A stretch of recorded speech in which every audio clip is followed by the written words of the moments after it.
to increase your popularity. More than enough time. In fact, my model of growth is exponential. It's the organic growth system. You know, all living systems have the exponential growth model. You don't see it like that, di ba? Pag ganun. Ang traditional political concept, ito, here, I'll show you. Excuse me. Here, ito yung organic growth model. So if this is May 2010, di ba? Yeah. That's what we're working on. So, sa umpisa mahina. I think we're about here. We're near the takeoff point, or we've actually gone to the takeoff point. And then all of a sudden, it will swarm. These are how all living systems operate. Ang Comelec model is something like this. Start here. Yan ang Comelec model. So but this is our model. This is a model of a living system. This is a mechanical model. Ito yung actual difference. And most living systems and social systems, ganito yung chart niya. That's why since I'm very familiar with this and I've dealt with funding agencies trying to educate them on this kind of a growth, I'm actually not worried about where I am. Especially since now, even before the disqualification, it's a lot of spontaneous support coming in from total strangers. Daming questions, Is there something that you're replicating from the world? Wala. Or this is a totally new creation, Philippine style. The Obama phenomenon will not work in the Philippines. Obama relied on a country that did not have the massive poverty we have in this country. Although 50 million Americans go hungry, okay, you can knock that off, but a lot of them have massive broadband connection or connected to the internet, are relatively not poor compared to us. And Obama spent a lot. And donations. Yeah, he outspent Do you have donations? 3 times. yes, may donation naman. Where's your donation? I'll just finish my thought. Kasi baka mawala. Okay. We cannot repeat the Obama phenomenon dito kasi we're in the sea of poverty. For example, people who want to be coordinators because they believe in it, they cannot travel to the place of meeting if you do not provide transportation. I mean, this is a reality. And we do microfinance, so we know it. That's why our bank goes to the place, the barangay. Which is your bank? What's the name? It's called Life Bank. By the way, I'm no longer connected with the bank. Si Manny na lang. Si Manny lang. So, Sa Iloilo lang yun. it's nationwide. It reaches mga 260,000 of the poor. Luzon, Visayas, Mindanao. So it's microfinance. Microfinance. So we're very familiar with this. So the massive poverty does not allow a kind of appeal to the internet, but donations are coming in from all over the world. We also do fundraising, global.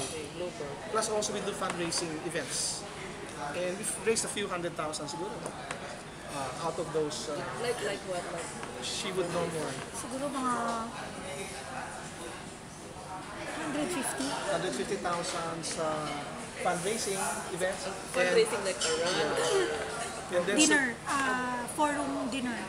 We have a forum series called Salo-Salo para sa pagbabago. We've had 3 monthly.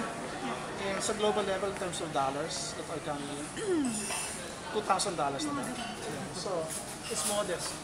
But people abroad are starting to pick up. Now, one of the best things that happened to this disqualification is that now, there are much larger amounts that started to come in from a single person. For example, dati $10, $20. Dito, abroad, one guy donated $400. No? And one may 1,000. May $1,000. So you have a PayPal account? Yes, it's in the website. Okay. Yeah. So, in the end, that's what I was saying. In the end, it's gonna be like that. It's gonna be a kind of organic growth. People are gonna start coming, and so I'm not really worried. And besides, I've been used in the past to a lot of campaigns where it seemed that you're going to lose in the beginning, but in the end that you win. It's happened to me so many times in the case of banning the Bataan nuclear plant, banning 32 pesticide formulations, changing the framework of trading in Asia and the Pacific. I mean, these are large initiatives. Disposing of era, strada. In the beginning, all of this look impossible. You're going against standards where people say, imposible itong mangyari, hindi pwede mangyari. But in the end, we create the future. We have the power to create the future. If we really believe in something and we can really see clearly, it will happen. Kaya ako, when somebody says, imposible yan, I just kind of smile because my life has been one impossible event after another. That's how the future is created. Something that does not exist. Kaya I totally believe we can do this new politics thing. Especially now in the mood, the electorate is totally different now than 3 years ago. Because a lot of people, 3 years ago may mga manifestations na, no? But it's even so more now because people really waited for 2010 and didn't want to go to the streets like before to show their disgust and they're wanting something different. That's why they're all waiting for 2010.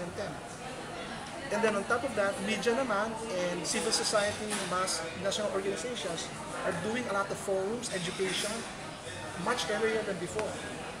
So both in terms of the context and the people, there's really a demand for new politics. That's why there's a real possibility. That's why I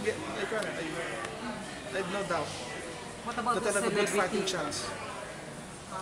dependence on celebrities, which Yeah. politicians are using? Does it help? I mean, Yeah, I don't think so. Filipinos are becoming one. Look at Manny Pacquiao. Really celebrity, right? But he lost to Darlene Custodio as congressman. Couldn't beat even a young lady who's not as famous as him. You know, hindi yun eh. In 2007 elections, none of the celebrities won except Vilma Santos and another person who had a political track record. None. Herbert nanalo ba? So may track record ng konti, di ba? Kasi dapat again na naman siya. That's what I mean to say. what is your Si track record? Cesar Montano lost. Higher. You say about track record, what is your